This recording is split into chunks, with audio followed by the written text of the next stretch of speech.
Good afternoon students. हम मानव भूगोल की चर्चा कर रहे थे। कल हमने जो पढ़ा वो मानव भूगोल का शाब्दिक अर्थ, मानव भूगोल की परिभाषा, मानव भूगोल का विषय क्षेत्र का अध्ययन किया। आज हम मानव भूगोल के विकास के संदर्भ में चर्चा करेंगे कि मानव भूगोल का विकास किस प्रकार हुआ। देखिए, प्रत्येक चीज़ के पीछे या प्रत्येक जो वस्तु है या प्रत्येक जो जीव है उसकी विकास की अवस्थाएं होती हैं,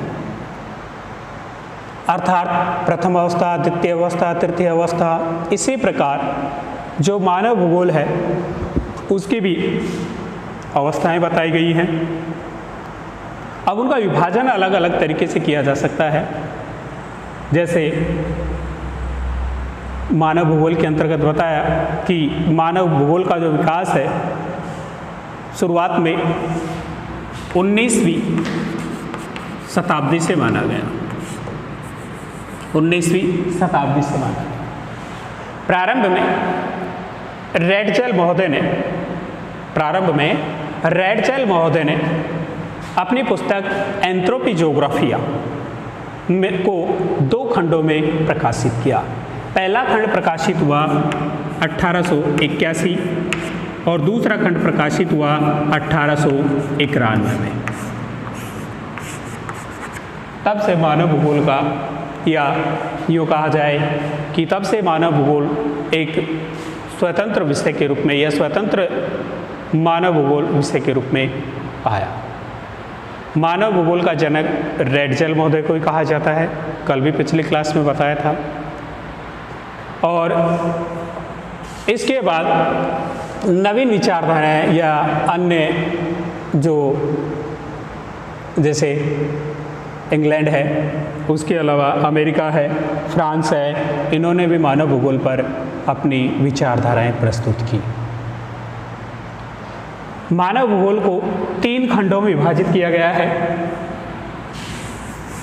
संपूर्ण जो मानव भूगोल है उसको 3 खंडों में विभाजित किया है।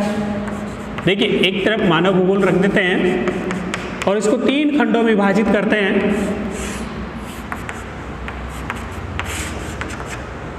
प्राचीन काल, मध्य काल, आधुनिक काल। 3 खंडों में विभाजित हुआ। मानव भूगोल को 3 खंडों में विभाजित किया, प्राचीन काल, मध्यकाल और आधुनिक काल।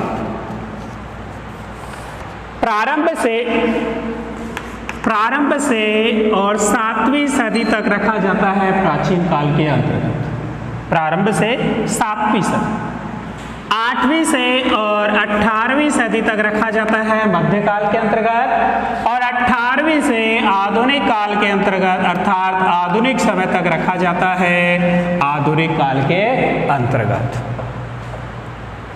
3 खंड हुए, प्राचीन, मध्य, आधुनिक। प्रारंभ से 7वीं, मध्य से 8 से 18वीं और 18वीं से आधुनिक। प्राचीन काल के अंतर्गत मानव है जो प्रकृति को अपना देवता मानता था। प्राचीन काल में मानव है प्रकृति को अपना देवता मानता था। जैसे अग्नि, जल, वायु आदि को देवता मानकर इनकी पूजा किया करता था। आदि को आराध्य देव या देवता मानकर पूजा किया करता था। और थेल्स नाम का विद्वान हुआ है और इनके साथ एक विद्वान और थे, एनेक्जिमेंडर। उन्होंने प्रथम मानचित्र निर्माता, अर्थात ये प्रथम मानचित्र निर्माता रहे हैं। इन्होंने प्रथम बार जलवायु का मानव पर प्रभाव का वर्णन किया कि जलवायु है किस प्रकार मानव पर प्रभाव डालती है। वहीं अरस्तु है, अरस्तु भी अपनी पुस्तक पॉलिटिक्स में बताते हैं यूरोप और एशिया दोनों की तुलना की उन्होंने, और दोनों की तुलना करते उन्होंने बताया कि ठंडे प्रदेशों में रहने वाले जो लोग हैं, ठंडे प्रदेशों में जो लोग निवास करते हैं, जैसे यूरोप की बात करें ठंडे प्रदेशों में वहां पर निवास कर रहे हैं। जब वो बहादुर होते हैं लेकिन चिंतन में कमजोर पाए जाते हैं। बहादुर तो होते हैं, ठंडे प्रदेश में बताया है अरस्तु ने कि बहादुर तो है लेकिन चिंतन में कमजोर होते हैं। वही एशिया की बात की है उन्होंने, और एशिया के संदर्भ में कहा है कि गर्म प्रदेश है, गर्म प्रदेश है, वीर है, बहादुर है और चिंतनशील होते हैं। वीर होते हैं, बहादुर होते हैं लेकिन चिंतनशील होते हैं। वो चिंतनशील में क्या होते हैं? कमजोर होते हैं। इस प्रकार मध्य प्राचीन काल में मानव भूगोल का इस प्रकार विकास माना जाता है। अब बात करते हैं मध्यकाल की। 8वीं सदी में जो अरबीय भूगोलवेता है, 8वीं सदी में अरबीय जो भूगोलवेता है, उन्होंने मानव भूगोल को व्यवस्थित क्रम में या व्यवस्थित क्रम में उपलब्ध या प्रकाशित करने का कार्य किया। 15वीं शताब्दी में जो यूरोपीय लोग हैं, कोलंबस है, वास्को डी गामा है, इन्होंने अन्य देशों की यात्राएं की और अन्य देशों की यात्रा करते हुए नए प्रदेशों की खोज और प्रादेशिक विश्लेषण पर विशेष जोर दिया। और उन्होंने कहा कि प्रत्येक प्रदेश है, प्रत्येक जो प्रदेश है वो पृथ्वी का ही भाग है, अलग नहीं है, पृथ्वी का ही भाग माना है। 17वीं शताब्दी में एक विद्वान हुआ है कुल्लू वेरियस। उन्होंने अपनी पुस्तक विश्व का भूगोल, उसमें प्रादेशिक जो विश्व का प्रादेशिक वर्णन है उन्होंने इसमें किया है कि किस प्रकार किस प्रदेश में किस प्रकार की जलवायु है, किस प्रकार मानव अपना जीवन यापन करता है, कैसे वहाँ पर जो ऋतुएं हैं किस प्रकार पाई जाती है। इन सब का वर्णन उन्होंने अपनी पुस्तक विश्व का भूगोल में किया है। और इस समय भूगोल है जो सामान्य से विशिष्ट में विभाजित हो गया, सामान्य से विशिष्ट में विभाजित हो गया। और सामान्य से विशिष्ट में विभाजित होते हुए इस समय को मध्यकाल को भूगोल का वर्गीकरण भी कहा जाता है, भूगोल का वर्गीकरण काल के नाम से भी जाना जाता है।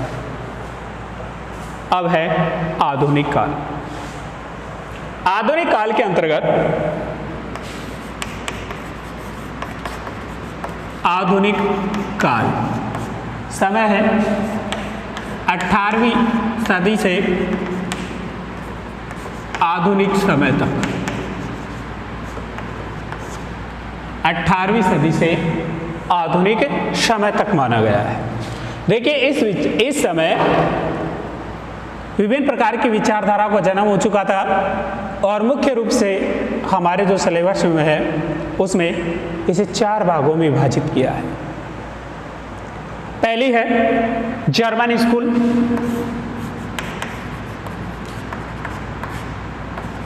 German school. दूसरी है फ्रेंच स्कूल,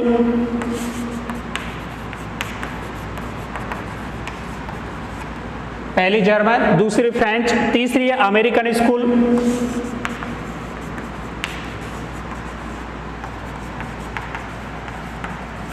और चौथी है इसके अंतर्गत British school.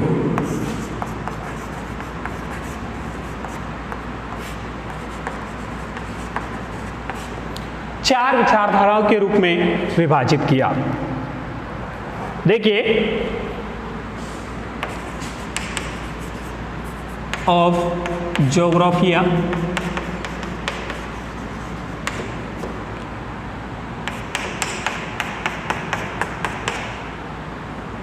German school of geography, French school of geography, American school of geography और ब्रिटिश स्कूल ऑफ ज्योग्राफी। अर्थात इसे जर्मन विचारधारा के नाम से जाना जाता है। जर्मन विचारधारा, इसे फ्रांसीसी विचारधारा के नाम से संबोधित किया जाता है।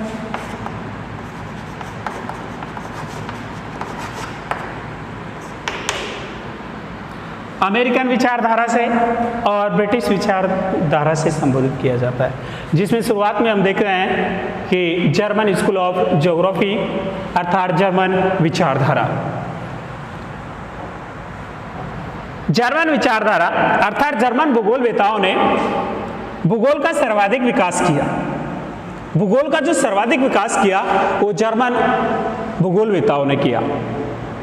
और जर्मन भूगोलवेताओं में मुख्य रूप से जो विद्वान रहे उनमें रेडजेल है, हम्बोल्ट है, रिटर है और फ्रोवेल है। जो मुख्य विद्वान रहे हैं जर्मन विचारधारा के, इन्होंने कहा है कि प्रकृति है जो मानव से शक्तिशाली है, प्रकृति है मानव से शक्तिशाली है। और इसी विचारधारा को एक अन्य नाम से संबोधित किया है, वो है नियतिवादी विचारधारा। नियतिवादी विचारधारा, जर्मन विचारधारा, नियति विचारधारा, प्रमुख विद्वान हम्बोल्ट, रेडजेल, फ्रोवेल। और मानव को प्रकृति को अधिक शक्तिशाली माना है, जबकि मानव को इससे कम माना है। अर्थात यूं कहें कि प्रकृति का दास है कौन? मानव। प्रकृति का दास मानव बताया गया है। दूसरी विचारधारा हम देखते हैं फ्रांसीसी विचारधारा। और फ्रांसीसी विचारधारा के अंतर्गत देखते हैं जर्मन के बाद यदि मानव भूगोल का विकास हुआ है, जर्मन विचारधारा के बाद यदि मानव भूगोल का विकास हुआ है तो वो हुआ है फ्रेंच स्कूल ऑफ ज्योग्राफी अर्थात फ्रांसीसी विचारधारा। इस विचारधारा में जर्मन स्कूल ऑफ ज्योग्राफी अर्थात जर्मन विचारधारा की अपोजिट है। उसमें मानव को प्रकृति को मानव से अधिक शक्तिशाली बताया, लेकिन फ्रांसीसी विचारधारा के अंतर्गत प्रकृति को मानव का दास बताया गया।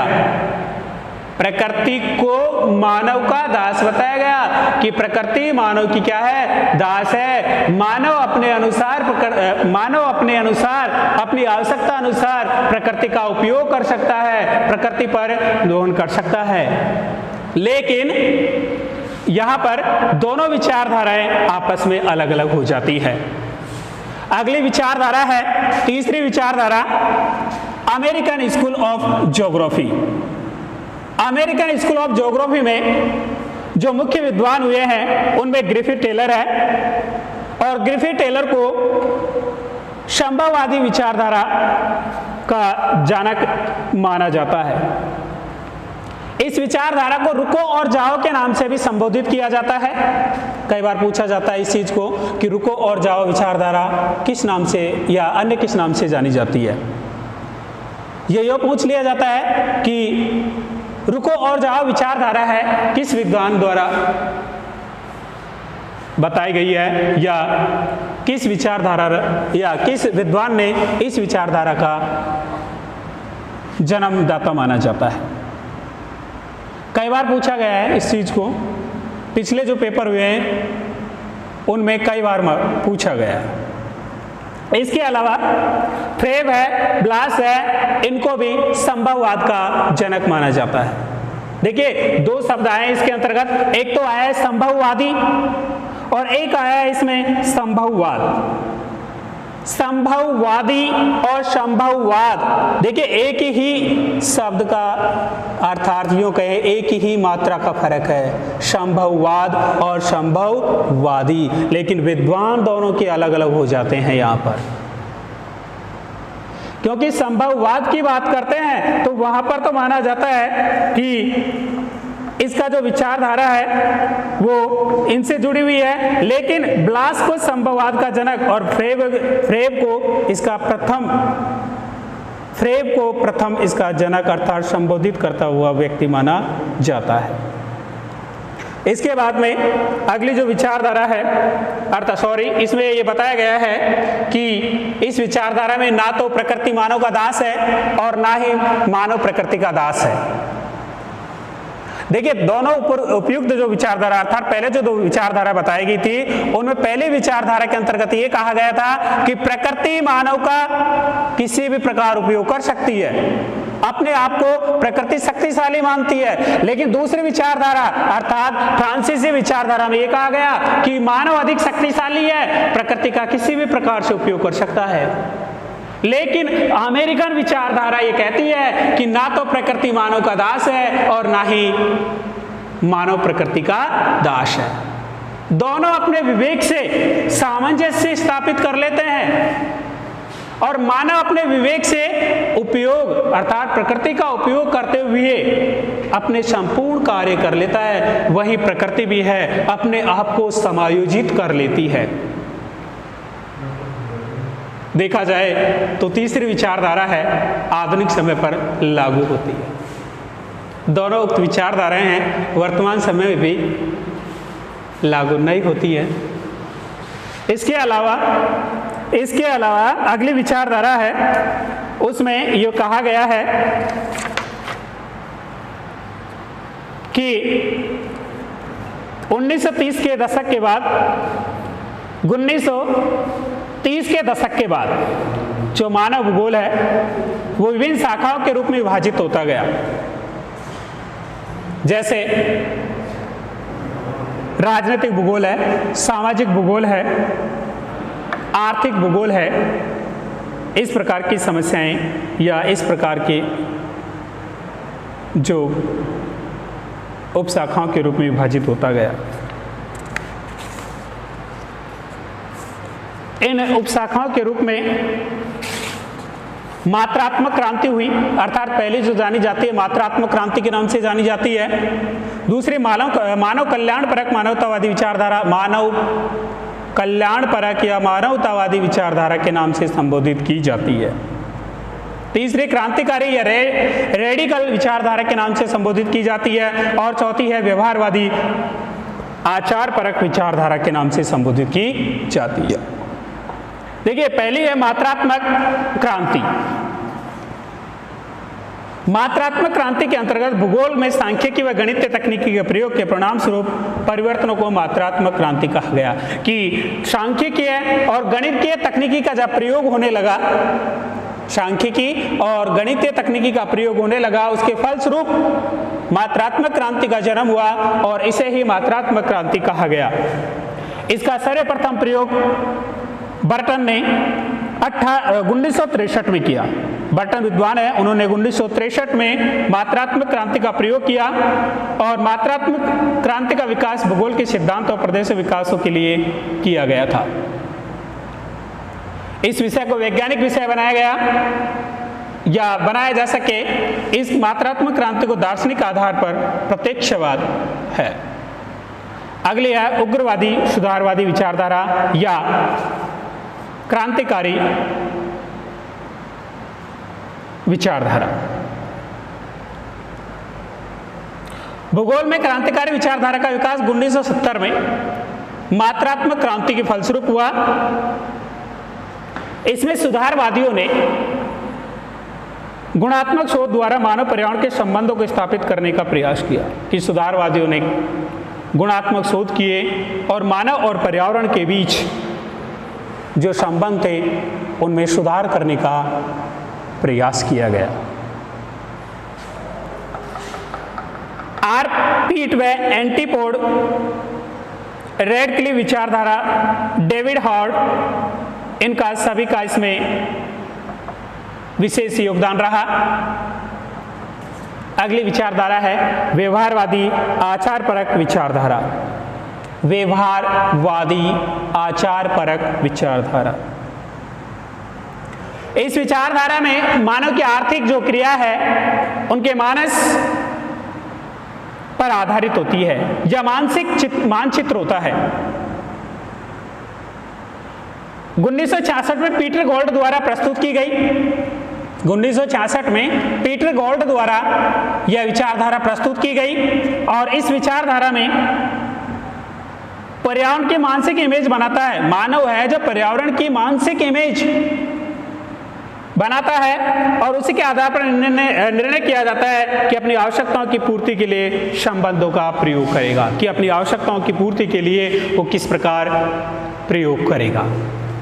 और जो अंतिम विचारधारा है वो है मानवतावादी विचारधारा। इस विचारधारा का विकास तुआन व कर्क द्वारा 1970 में किया गया और इस विचारधारा से संबंधित लोगों के सामाजिक कल्याण की भावना रखी गई, अर्थात इस प्रकार के स्वास्थ्य संबंधी है या मानव समाज का किस प्रकार कल्याण हो, इस प्रकार के इसमें विचारधारा में संबंधित रखे गए हैं। इसी के साथ हमारा जो फर्स्ट चैप्टर है मानव भूगोल का, मानव भूगोल की प्रकृति, विषय क्षेत्र और मानव भूगोल की विषय क्षेत्र प्रकृति वो समाप्त होता है। देखिए प्रिय विद्यार्थियों, इस पाठ्यक्रम से विगत वर्षों में जो शॉर्ट प्रश्न होते हैं वो पूछे जाते हैं। इनमें से मुख्य रूप से अपन ने जो परिभाषाएं पढ़ी, 4 परिभाषाएं हैं। इसके अलावा पुस्तक का नाम है रेड जेल की का। इसके अलावा इनके द्वारा जो विचारधाराएं दी गई, इसके अलावा अन्य नामों से जाने जाने वाली विचारधाराएं हैं। इन सब का विशेष इस अध्ययन में महत्व है। यूँ कहूँ कि पिछले वर्षों में जो इस पाठ्य से प्रश्न आए हैं वो छोटे प्रश्न आए हैं, 1-1 नंबर वाले। पिछले भी क्लास में मैंने बता दिया था। आगे हम अगली क्लास कर लेंगे और उसके अंतर्गत विश्व की प्रमुख जनजातियों का अध्ययन करेंगे।